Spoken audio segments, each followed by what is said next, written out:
This is Pastor Dave. We are looking at the Persian Empire today. They were the empire that was in control. They were large and in charge in Mesopotamia when the Old Testament story comes to an end. So if you look at books like Ezra or Nehemiah or Chronicles or Esther, it's the Persians who are the ones in control, and they sort of occupy and dictate what happens in the land of Israel, but they were also present in Mesopotamia. The Persians also had a way of looking at the world that was very sort of Star Wars and New Age. They were dualists, which is very politically correct these days if you're dualist in your worldview. It's contrary to what the Bible teaches. It's contrary to what sort of Western civilization has produced as a view of the world.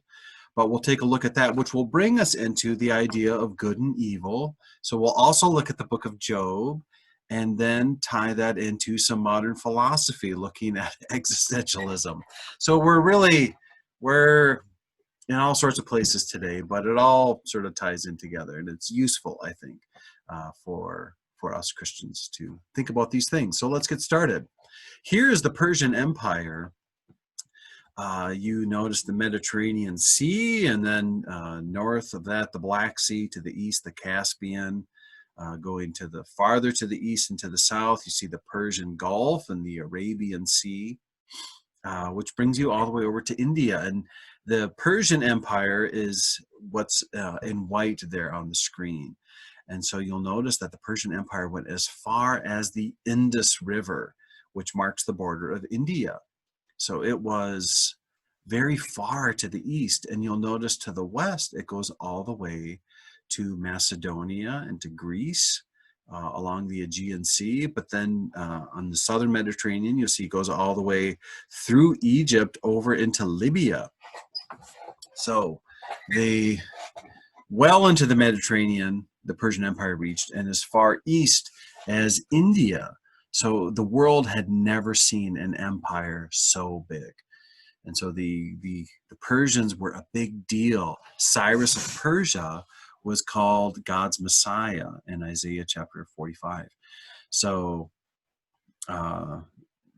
God was at work through their empire, and it was massive. And it was the empire that was in control when the Old Testament story ends. So it's an important historical background to the Bible. And so let's talk about Persia and the Bible. There is some of the remains of a place called Persepolis, which is it's just a Greek title that means Persian city, but that was their capital at one point, Persepolis. And even the remains of it are extensive and beautiful. The Persian Empire didn't last all that long. You can see here it just lasted a couple hundred years. So really, the United States has lasted longer than the Persian Empire. So at 539, they conquered the Babylonians. And in 332, it's a date we've talked about before, the Persian Empire fell to the Greeks. And this is one thing that happens with empires. Empires can be toppled because they have a top-down structure. So if you don't have structure, it's difficult for your culture to be destroyed. So the barbarians in Europe, the Romans could not conquer them for the longest time because they were very unorganized. So anyway, the Persians only lasted a couple of hundred years. So they toppled one empire, and then another empire toppled them. Here are some of their significant kings. You have Cyrus the Great. He's the one who's referred to as God's Messiah in the book of Isaiah. Darius or Darius, you hear both pronunciations, and Xerxes. Xerxes shows up in the book of Esther. There's other kings. They reigned. They were an empire for 200 years. So there's many kings to this empire, but these are a few of the most famous. Their worldview, the Persians had a dualist worldview when it comes to good and evil and the purpose in life. And there were sort of two principal gods. There was a good God and there was an evil God. There's a one of their teachers was called Zoroaster. And so sometimes this system of thought is called Zoroastrian dualism. And according to this worldview, the good God was known as Ahura Mazda. And this is where actually the car company Mazda comes from, I've been told.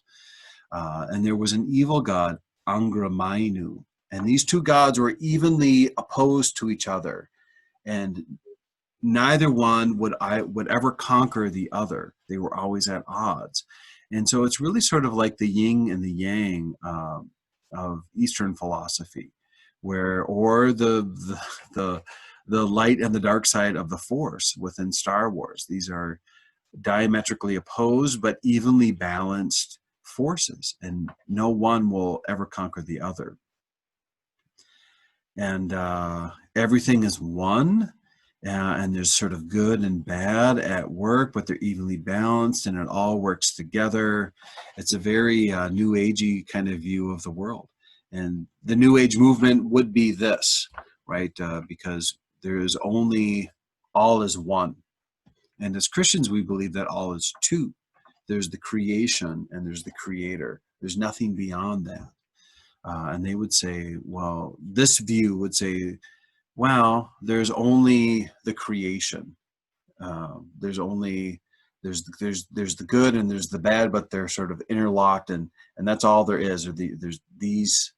Though it's dualist, it's sort of like it all fits together as one, and so it's really you could say it's monist. I don't want to confuse you, but this is different than what Christianity teaches.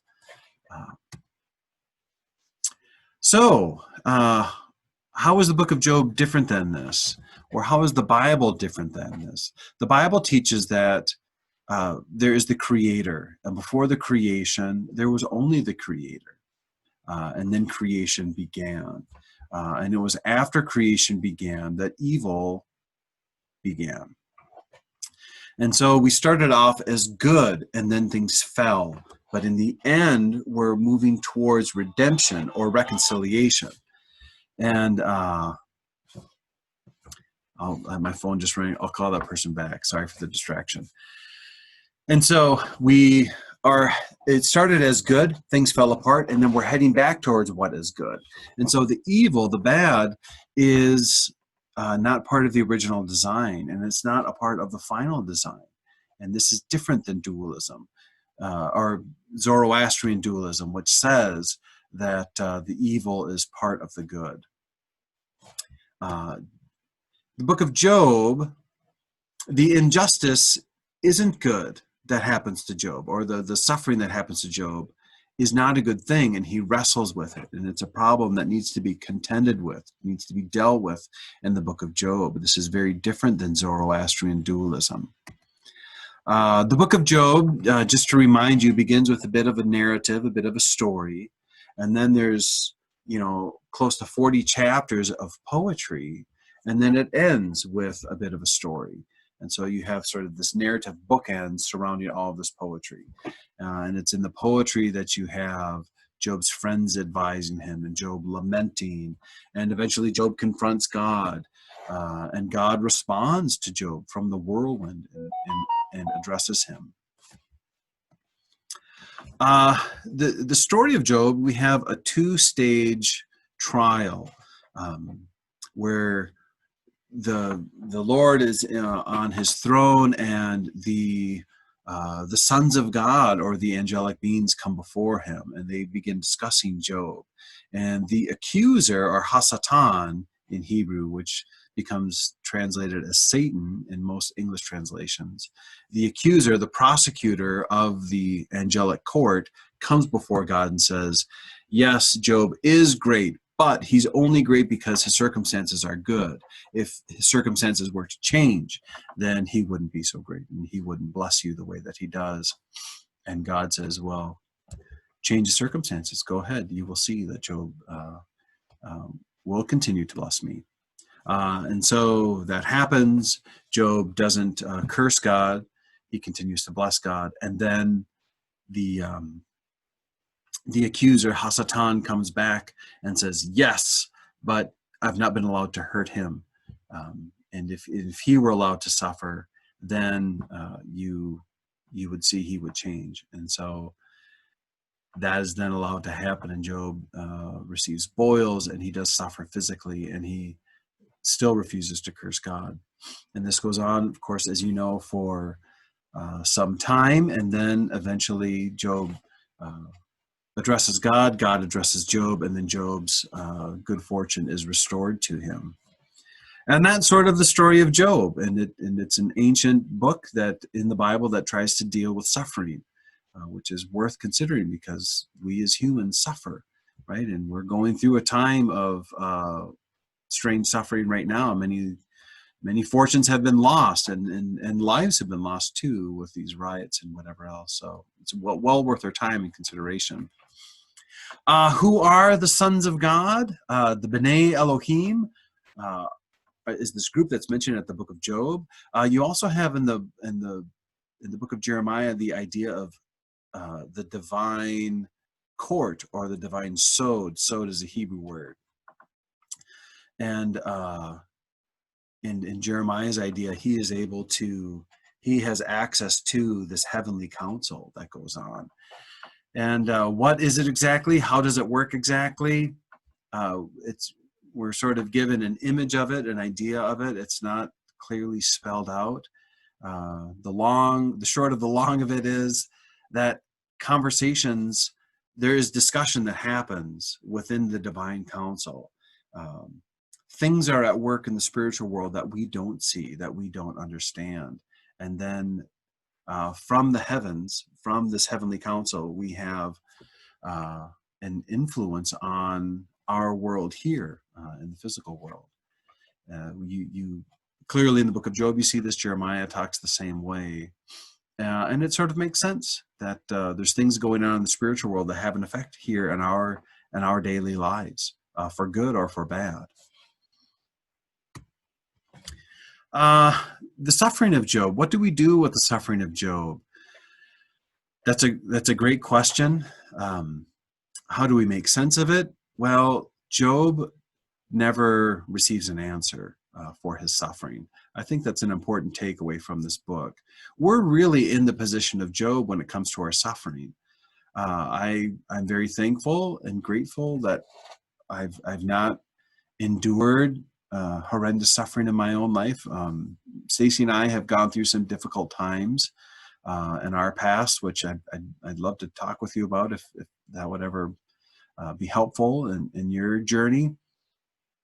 I did lose my father some time back here, and that wasn't my father lived well into his 70s, and that's not the sort of heartache that some people go through with the death of a child. Or so anyway, I don't claim to understand human suffering, but I have suffered in some levels, like we all do. And why did these things happen? Why did they happen the way they happened? We might gain some insight to this question, but I don't really know. I mean, I can see how God was at work in the suffering, and I see many of the benefits that have come from it. So I think the suffering, that was part of it, right? God brings good out of suffering, and that's why suffering is either God wants us to go through these things, or he allows us to go through these things. And that makes sense to me, that we learn through this process.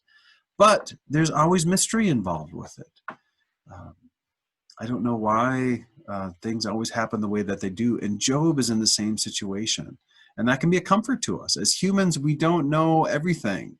And I think it's hubris, or there's an arrogance to thinking that we can or we should. We are finite creatures comprehending the infinite. And so I'm content to say there's some things I just don't know. I mean, I've got a bunch of books behind me. I went to school for a long time, but there's all sorts of things that I just don't know the answer to. And I know that God is at work, and God is sovereign, and I trust him to know and to do what is good and right. And I don't have it all figured out when it comes to suffering. And I think that is what Job teaches us. It's good to seek understanding. It's good to gain insight, but ultimately we will be limited. and we should come to terms with that. Okay, so the book of Job. The book of Job would be an example of non-traditional wisdom. This is sort of a basic Bible factoid here. In the Bible, you see traditional wisdom, which is if you do good things will happen to you. If you do bad things will happen to you. That's traditional wisdom, and it's true. Non-traditional wisdom is the reverse. If you do bad things, good things might happen to you. If you do good things, bad things might happen to you. That is also true, because good people sometimes suffer, right? It's not, it doesn't work out perfectly the way we would like it to. And so in the book of Job and the book of Ecclesiastes, you have this idea that bad things happen to good people. And that's part of our experience as Christians. Okay, well, enough about the book of Job. Let's get into a bit of philosophy. Many years ago, there was a famous Greek philosopher called Epicurus. And he really sets the stage for modern atheist objections to good, evil, and suffering. Is God willing to prevent evil but not able? Then he is not omnipotent. Is he able but not willing? Then he is malevolent. Is he both willing and able? Then whence cometh evil? Is he neither able nor willing? Then why call him God? Right? So you get this these three pieces of truth that are difficult to hold together, or three facts that are, it seems like one would exclude another. God is all loving, God is all powerful, there is evil. And so what do you do with these things? So the problem of evil, or theodicy as some people call it, the problem of evil often keeps people from the faith. This is one of the main objections modern people have to the existence of God. And I think this is why C.S. Lewis had a hard time becoming a Christian, because he looked at the suffering of the world wars and the senselessness of it, and he couldn't believe that a God existed. Now, these three are difficult to hold together, and different Christian views will usually modify one of these over another. I think, again, we're finite creatures trying to comprehend the infinite. I hold all of these together. God is all loving, God is all powerful, and there is evil. All three of these things are true. How do they exactly fit together? I have some ideas, but there will be some tension in my answer at some point. If you're Catholic, you might have this explanation. If you're Lutheran, you might have this explanation. If you're a Reformed person, you might have this explanation. If you're sort of a Methodist or a Wesleyan, you might have a different explanation. And each one of those explanations will have some point where it seems like there's tension, where it's difficult to add these things up. I think that has to be the case. All three of these things are true, and how you fit them together is a challenge. And I think it's because we're limited. We're finite creatures. So let's move on and look at, let's look at an atheist perspective of this. The atheist perspective would remove the third category. There is evil. There is no good guy. There is no bad guy. There is only you and me, and we can disagree. Is that how the song goes? Not that guy was an atheist. But the modern perspective is that good and evil are simply constructs that we've come up with. There really is no evil, and there is no good, and that's okay. That's the atheist perspective, which actually is difficult. Jean-Paul Sartre is a famous French philosopher who was central to a movement called nihilism. Nihil is the Latin word for nothing. And so the modern atheist, I really think, should be a nihilist. Very few of them are. But he writes, the existentialist, on the contrary, finds it extremely embarrassing that God does not exist, for there disappears with him all possibility of finding values in an intelligible heaven. There can no longer be any good a priori. A priori means like without experience, or like from the start. Since there is no infinite in perfect consciousness to think it. It is nowhere written that the good exists, that one must be honest and must not lie, since we are now upon the plane where there are only men. Dostoevsky once wrote, if God did not exist, everything would be permitted. And that, for existentialism, is the starting point. So Jean-Paul Sartre became popular in the 60s, I think, to a large extent because he said there is no right, there is no wrong. All these traditional values that have been nurtured and developed for hundreds of years in Europe and America, they're just made up. You can do whatever you want. If it feels good, do it. And for this reason, in fact, I think there's an episode of, I saw a clip of this on YouTube, I think, at one point. I believe Sartre was even at Hugh Hefner's, Playboy Mansion, where he had a TV show at one point in the 60s. I remember the Grateful Dead were on there, and they put acid in the punch, and everybody went crazy. And you can watch it on YouTube. And I think Sartre was on there too. And he made the case that nothing really matters. Anyone can see nothing really matters to me. So that was Sartre way back then, or Jean-Paul Sartre, this French philosopher. Now, there's a hopefully already your ears are tingling because this doesn't quite make sense, right? He's saying that it's good to believe that there is no such thing as good, or though it's wrong to say that something is wrong. So he's already making a truth claim about how nothing means anything. He's making a very meaningful statement about how everything is meaningless. This doesn't add up. It contradicts himself. And which brings us to our last slide here. C.S. Lewis and Tim Keller, they point out this fundamental flaw. Simply thinking about right and wrong makes you're starting with the assumption that there is right and wrong, right? Is there right? Is there wrong? Asking that question assumes there will be a right or a wrong answer to the question. So by simply having the conversation, you're pointing to something that's beyond the conversation. You already assume that thing exists. Or to put it another way, if there is no God, then there is no evil. And so think of C.S. Lewis. He had a hard time being a Christian because of the evil that he saw in the world. And so he said there can't be a God because there's so much evil. But if there is no God, then there can be no evil. So why was he troubled? If there is no God, why would injustice bother you? You would say, maybe you could say, well, it's because I was taught to believe that this is wrong. Once you gain the insight that there actually is no right, there is no wrong, then it shouldn't trouble you. But it did. It troubled him deep down. And something within him, a priori, without experience, deep down in his soul, he knew that there was right and there was wrong. And this makes him look to the heavens, look to something beyond his surroundings. All humans believe that it's always wrong to murder innocent people, right? The atheist is troubled by the police officer killing the black man in the street, right? Everyone's troubled by that video. Well, if nothing means anything, why is it so troubling? Because the death of innocent people always troubles us. Why is that? Because there's ultimate right and wrong. We all believe it deep down. Even if you're an atheist who has to conclude that nothing means anything, you'll say that on one side of your face, or out of one side of your mouth, but on the other side of your mouth, you will say that we need justice. If there's no God, then we live in an age of relative truth and relative meaning. This leads to meaninglessness or nihilism. Is the statement, everything is meaningless, a meaningful statement? It sure trying to be.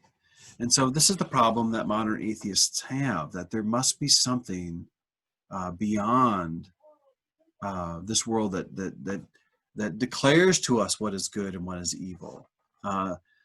The Israelites believe this. Their neighbors believe this, right? The Hammurabi, you can go to the Louvre and see the Hammurabi's law code. Hammurabi receives the law from the gods. Right and wrong come from the heavens. Plato talks this way in Greek philosophy, that there's the perfect world of the forms, which is like the spiritual world, and we are informed by those. And this is how we know what is good, what is the ideal way of life, what is the ideal man, the ideal woman. This comes from the spiritual world that is beyond. So all humans have thought this. And we believe this too as Christians. And it's good to believe this because it brings meaning to life. It teaches us how to live, how to get along, how to find happiness, how to find deep joy. And so, modern atheism is, to me, it's sort of a blip on the map. It's the aberrant thing. It's not the normal way of looking at the world as humans.